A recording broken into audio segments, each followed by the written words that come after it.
Maintenant poursuivre notre émission ATK avec Madame Lininana Dembélé-Kati, donc qui est psychosociologue, diplômée en sociologie et en psychologie, instigatrice du projet Routes européennes de la mémoire noire. Nous avons l'honneur de pouvoir la recevoir aujourd'hui.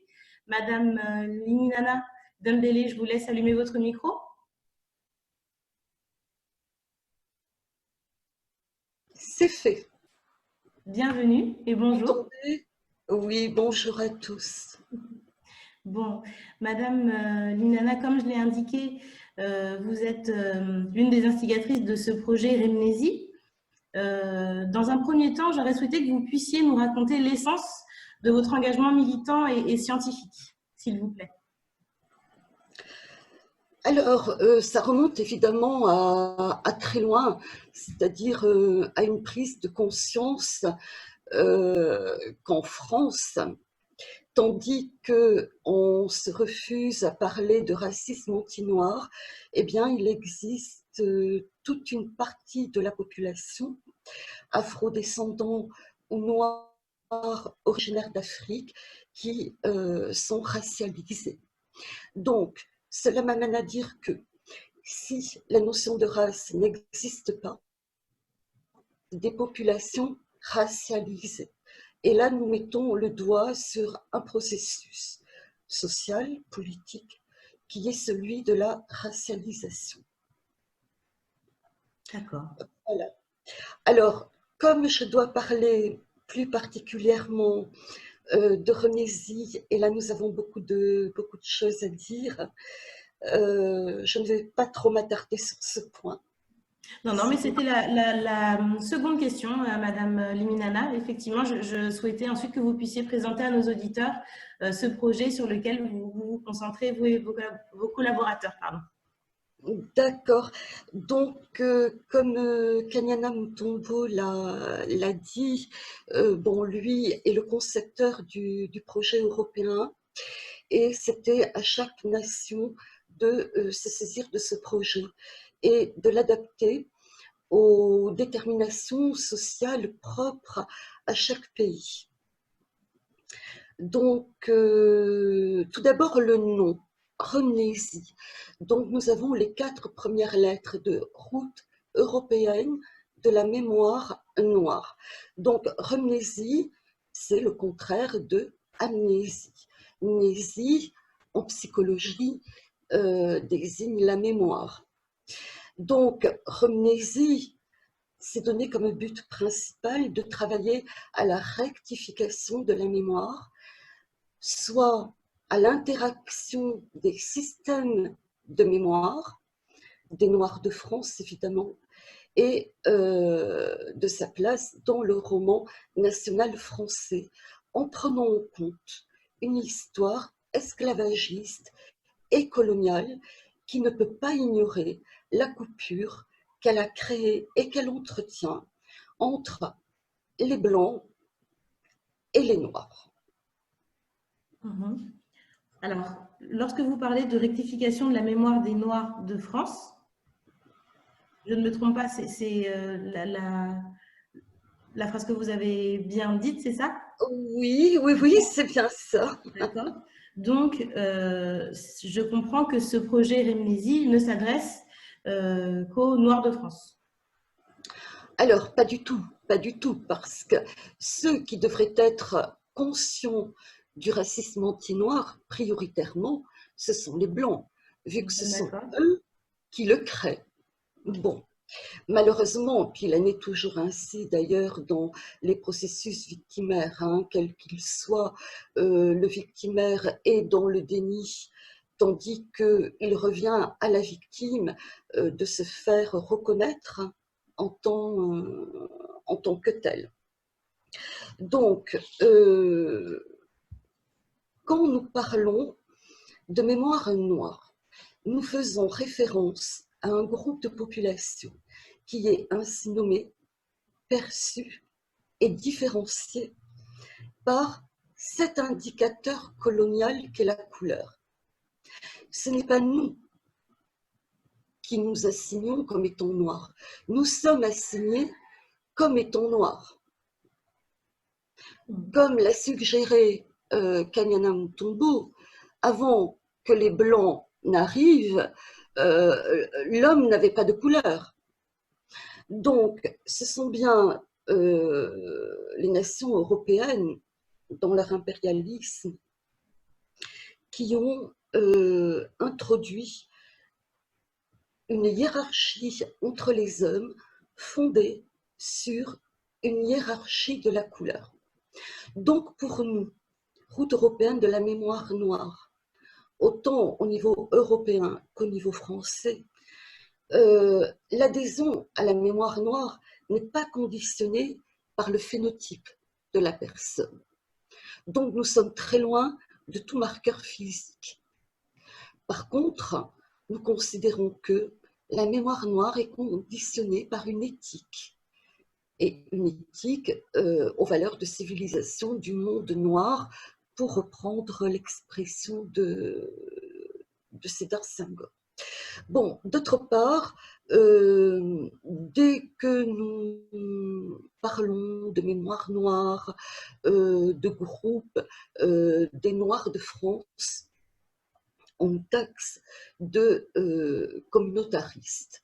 Alors évidemment, le stigmate est facile, puisque, comme je l'expliquais, nous sommes ainsi désignés, et de façon séculaire.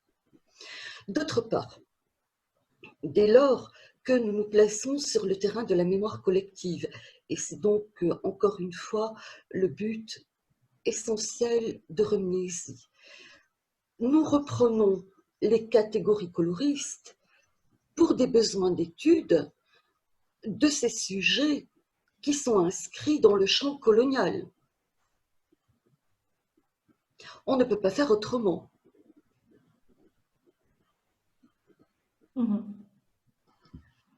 C'est entendu. Alors, Madame Liminana, j'entends du coup l'idéologie qui vient animer et construire donc ce projet, Remnésie. Maintenant, vous serait-il possible de nous présenter le déroulé en fait de ce projet?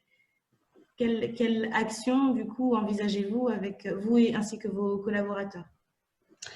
Alors, toutes ces actions vont converger autour, encore une fois, du but principal qui tient à réinitialiser la mémoire noire en France, hein, d'où Remnésie, réinitialisation de la mémoire noire.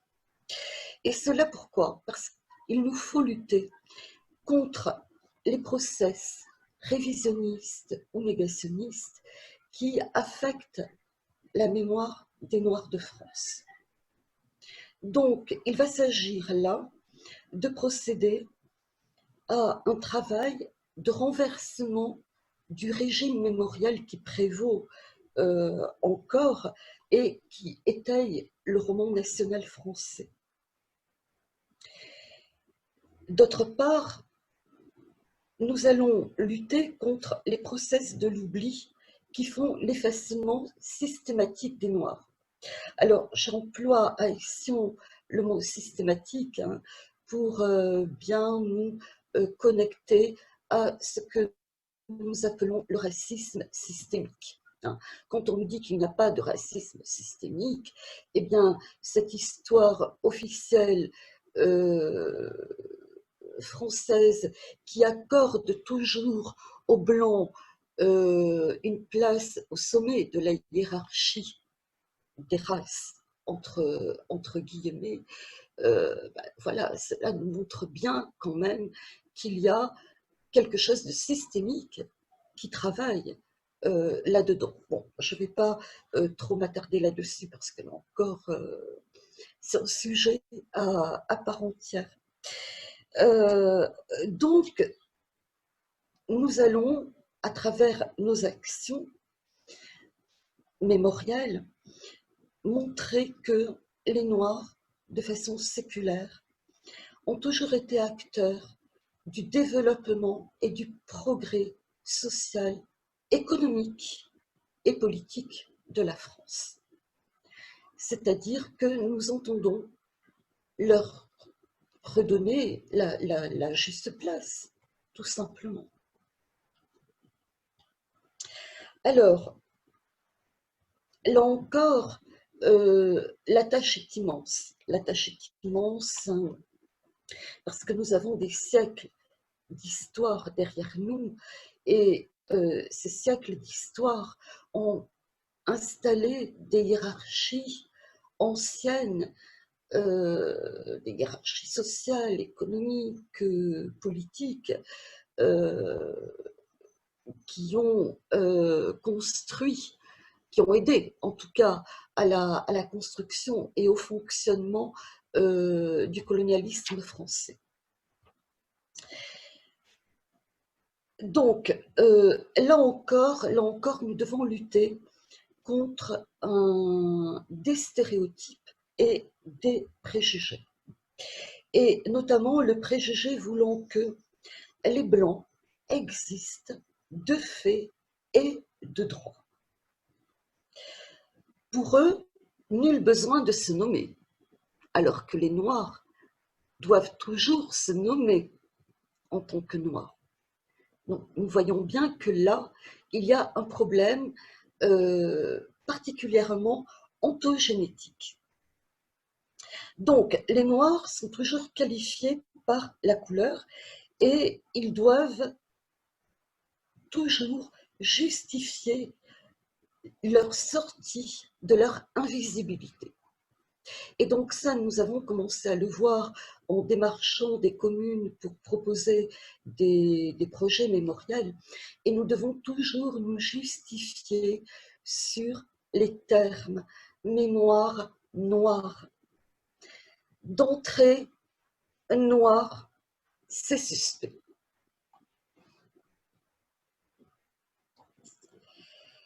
Donc le travail est dense. Le travail est dense et comme j'ai essayé de le montrer, a vraiment des racines très profondes au niveau de l'imaginaire et de l'inconscient collectif. Cet inconscient collectif qui active tous les ressorts et de l'afrophobie et du racisme anti-noir. Alors l'afrophobie, c'est mal nommé. Et nous avons là une distorsion particulièrement française qui emprunte facilement à la terminologie de la psychologie et de la sociologie, surtout parce que les mots ont une résonance. Mais bon, ils ne signifient pas dans ces champs disciplinaires ce qu'on leur fait dire dans le sens commun. Donc, on fait afrophobie, enfin, quand on utilise le radical phobie, on va contre le radical philie, donc afrophobie contre afrophilie. Et effectivement, ce n'est pas une phobie. L'afrophobie est une névrose collective. Là encore, je ne vais pas m'étendre sur ce point, on pourra en reparler ultérieurement, mais l'afrophobie, c'est une idéologie. Le racisme anti-noir, qu'est-ce que c'est? C'est l'idéologie plus la pratique de cette idéologie, c'est-à-dire la mise en acte de l'afrophobie. Et c'est là que nous obtenons tous les faits de racisme. Et voilà que je suis partie là-dessus. Il ne me rappelle plus quelle était la question que vous allez me rappeler gentiment. Oui, bien sûr. Merci beaucoup pour toutes ces informations qui demeurent très intéressantes pour moi ainsi que pour nos auditeurs. La question était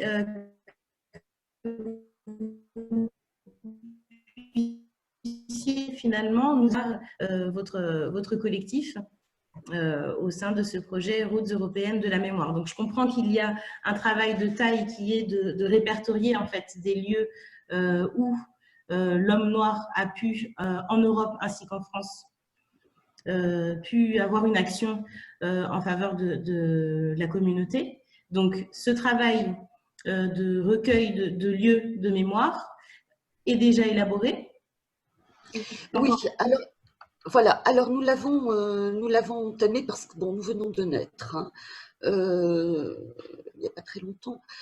Donc, nous l'avons effectivement entamé avec un projet conséquent sur lequel il nous faudra quand même bien 2 années pour travailler, puisque nous allons travailler avec des communes, D'accord. essentiellement. Hein. Mhm. Donc, avec une route mémorielle franco-suisse qui s'étend sur toute la partie est de la France et se prolonge en Suisse, qui fait partie de la route de l'esclave de l'UNESCO et qui s'appelle la route des abolitionnistes. D'accord. Donc, cette route des abolitionnistes, nous la contestons quasi entièrement, à part évidemment le fort de Joux, qui Bien sûr. célèbre la mémoire de Toussaint Louverture. Bon, voilà, à part 2, 3 lieux sur les 20, on peut dire que tous les autres seraient à déclassifier. Et cela pourquoi? Parce qu'elle est le reflet parfait de ce roman national qui étaye une mémoire française fondée par les abolitionnistes. Or, ceux qui ont libéré les Noirs, ce sont les Noirs eux-mêmes. C'est par des révoltes, par ce qu'on appelle le marronnage, essentiellement, et les actes politiques divers et variés qui ont pu s'en suivre, qu'ils ont pu se libérer. Or, on revient là tendance blanche qui veut que il faut toujours que ce soit le blanc qui sorte triomphant et vertueux de l'histoire. Alors, Madame cette route, Liliana, excusez-moi de vous interrompre. oui, Ces propos sont très, très intéressants. C'est vrai que, comme je l'ai souligné pour Monsieur Mutombo, le temps nous oui, est compté. Donc, je vais juste vous demander de pouvoir peut-être poursuivre votre réflexion tout en songeant à… hein, en écourtant. Alors, notamment cette route, oui, alors je vous disais qu'elle sera documentée par le travail magistral que nous a fourni le professeur Louis Salamolin, qui s'exprimera tout à l'heure, notamment grâce à 3 de ses essais, Le Code noir ou le calvaire de Canon, Les misères des Lumières et Esclavage-réparation, qui nous parle d'Épiphane de Moirans. Alors Moirans, nous allons le classer sur cette contre-route des abolitionnistes à laquelle nous avons commencé à travailler. Il se trouve par exemple sur cette route des abolitionnistes Schellcher. Donc, bon, là, évidemment, nous rejoignons l'actualité et donc je vais terminer là-dessus, hein, sur ce lien avec l'actualité qui a déboulonné